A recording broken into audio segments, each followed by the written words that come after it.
Buenas noches y muchas gracias por estar aquí en la presentación del ensayo Arístides Calvani frente al comunismo. Una edición que ha sido posible por la bondad del Instituto Interamericano por la Democracia. Gracias a Carlos Alberto Montaner, quien maneja el fondo editorial. Gracias a Carlos Sánchez Berzaín, director ejecutivo. Gracias a Maurice Ferré, quien lo preside. Gracias a Beatriz Rangel. Y gracias a Luis Beltrán Guerra, quien ha hecho una introducción, una presentación bastante buena. Mantener vivo el recuerdo de Arístides Calvani es lo menos que podemos hacer en estos tiempos en que en Venezuela se viven momentos difíciles. Calvani siempre visualizó desde principios de los años 60 a Venezuela como objetivo final de la estrategia comunista en el continente. En el año 2018 celebramos el primer centenario del nacimiento de Arístides Calvani. Quienes de una u otra forma fuimos sus discípulos, decidimos escribir ensayos sobre su vida y sus logros.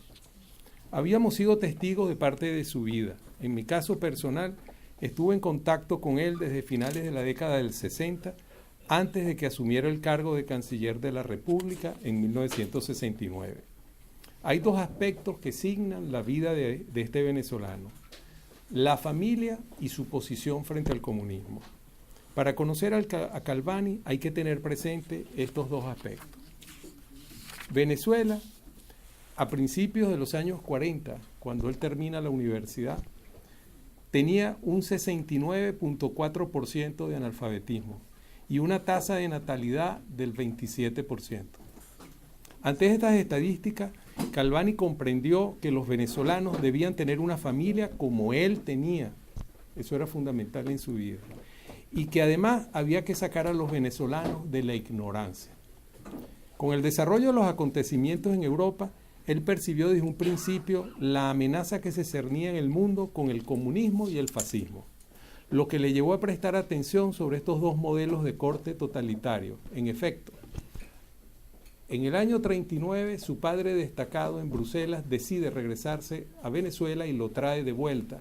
Él estudiaba segundo año de Derecho en la Universidad de Lovaina y él era testigo de los enfrentamientos entre los comunistas y los pronazis en las calles de Bruselas. En la medida que documenté sus ideas y luchas a la luz de su posición frente al comunismo, descubrí que su vida siempre estuvo signada por encontrarse entre dos corrientes de aguas profundas y de mucha fuerza, entre dos culturas, entre dos guerras, entre dos fuerzas antagónicas y letales. Era venezolano, descendiente de inmigrantes corso-italianos, y resulta que había nacido en Trinidad, donde su papá era cónsul en Puerto España. Llega a Venezuela de niño y se maneja entre dos culturas, entre su natal Puerto España, de una cultura anglosajona, y la cultura hispana con influencia italiana.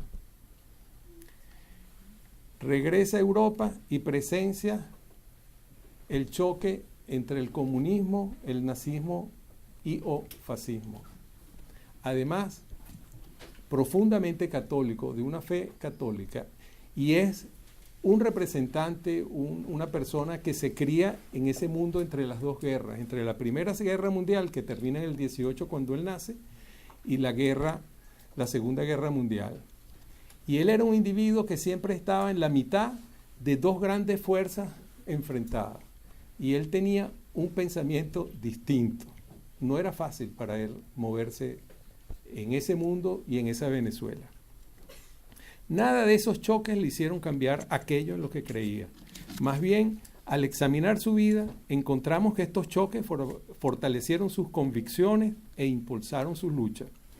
Arístides Calvani, y es lo que hay que ver al final de su obra, de su vida, es el venezolano que logró detener y derrotar a la Unión Soviética en América Latina en su momento de mayor extensión en el mundo, el imperio más grande que ha conocido la humanidad.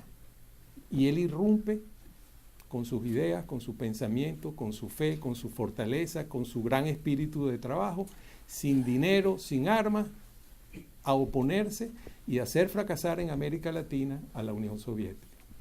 En efecto, él a principios de los 60, finales de los 50, él detecta la infiltración comunista de la Unión Soviética en América Latina y la denuncia, algo que ha quedado en el olvido, antes que triunfara Fidel Castro en la Revolución Cubana en 1959, que llegara a La Habana el 1 de enero.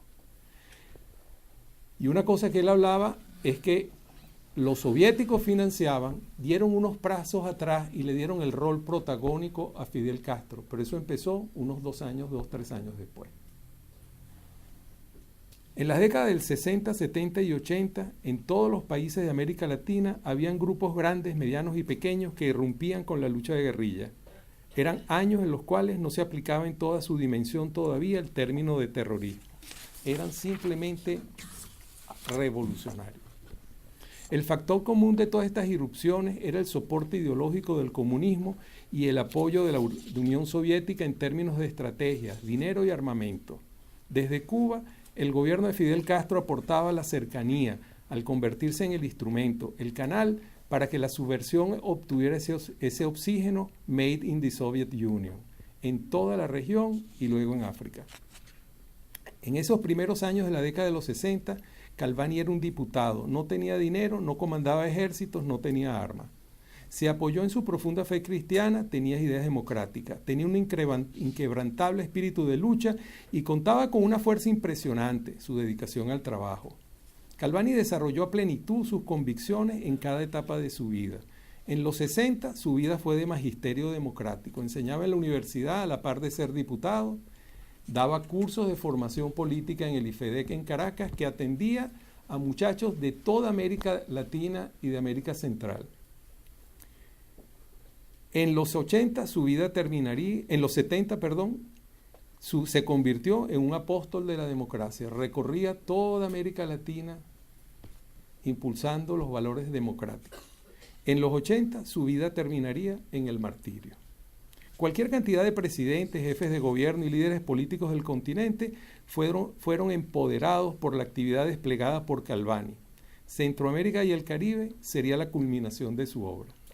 Cuando Galvani fallece en Guatemala en 1986, la suerte de la Unión Soviética en Centroamérica estaba sellada.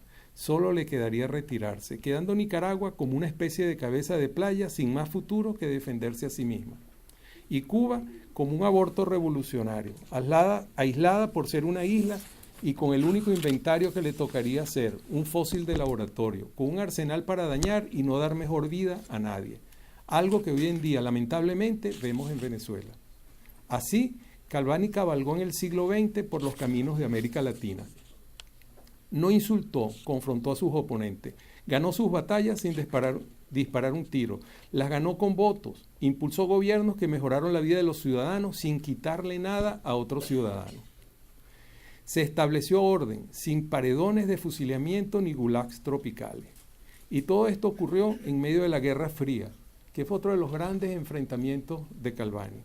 Podemos decir que rompió el status quo de la política mundial determinada por dos grandes potencias, sin representar a otra potencia o país.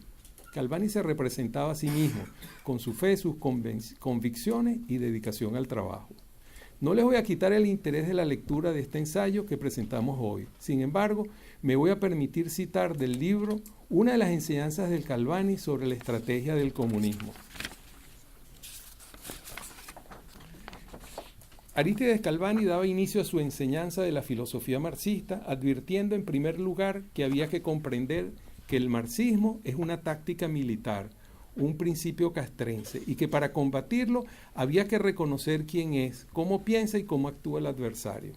En segundo lugar, analizaba los principios fundamentales del marxismo-leninismo, en función del tema de la guerra irregular, que no es la guerra total en el sentido de que no es toda militar, sino que es política.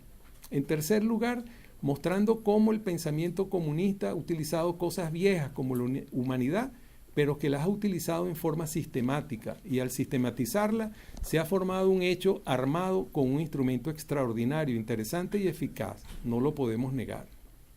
Y por último, Galvani llamaba la atención al iniciar sus cursos en que el éxito marxista-leninista va hacia su propio centro intrínseco, que no se debía a la ineficacia de quien está al frente, lo que constituye un desafío en nuestro esfuerzo, en nuestra organización y en nuestra manera de actuar. razón por la cual recomendaba que para poder conocer la doctrina hay que leer todos los libros que traten sobre esta doctrina para conocerla. Era una cuestión curiosa. La tradición de los políticos contrarios al comunismo en América Latina en los años 40 y en los años 50 fue de fábula. Decían que los comunistas se comían a los niños en salsa de coco, que perseguían a las monjas y las violaban, que eran gente que actuaba del diablo y por el infierno. Galvani no se refería a eso. Galvani aparecía con un libro soviético en la mano, entre ellos de un autor soviético muy utilizado en los años 50-60, Kuzinev, en donde él enseñaba comunismo con los libros de los comunistas. Y ustedes comprenderán que para nosotros a finales de los 60 y a mediados de los 60 llegar a nuestra casa con un libro de Kuzinev debajo del brazo era bien complicado porque empezaban a ver sospechosos a los copellanos, que era el partido en el cual militábamos. En sus cursos y conferencias, Galvani resaltaba lo que él llamaba la metodología destructiva. Algo que en este momento y con respecto a lo que ha sucedido en Venezuela debemos revisar. La metodología estaba basada en 4 puntos o etapas: la dislocación, la intimidación, la desmoralización y la eliminación. Hago esta cita porque es una metodología clásica, nada nueva, que ha sido aplicada a rajatabla en el caso de Venezuela en el siglo XXI. Y es lo que ha permitido que Venezuela esté en una profunda crisis. Galvani insistía en que se conociera esta metodología. En 1981, y teniendo que ver con la eliminación que podía ser moral o física, Galvani dijo en un programa de televisión lo siguiente: el que no está con ellos peca, diríamos en un término religioso. Es un malvado, hay que acabar con él, tiene que ser liquidado. Ahora paro aquí y digo algo viendo el futuro. Arístides Galvani es un venezolano, latinoamericano, hombre del mundo del siglo XX. Un imprescindible en la historia del siglo XX de Venezuela y de América toda. La hispana, la portuguesa, pero también la anglo y la francoparlante e inclusive la América de habla holandesa. Cuando nosotros estudiábamos en los años 60 primaria, se nos enseñó que Venezuela limitaba con el Mar Caribe al norte, con Brasil por el sur, por Colombia por el oeste y con Colombia por el oeste y por el este con Trinidad y la Guayana Británica, etc. Pero después que Galvani pasa por la Cancillería, se enseña a los muchachos venezolanos que Venezuela limita al sur, no solo con Brasil, sino por todos los países de Sudamérica. Por el oeste, hasta México, Centroamérica, Colombia, no se para en Colombia. Y ya no limita con el Mar Caribe, sino con las islas francesas, inglesas y holandesas. Esas fueron las enseñanzas de Galvani que impactaron los factores geopolíticos, no solo en la política internacional de la Cancillería, sino en las escuelas de todo el país. Ahora, por lo que fue su vida, con su visión y sus logros, Galvani es único, pero no es único.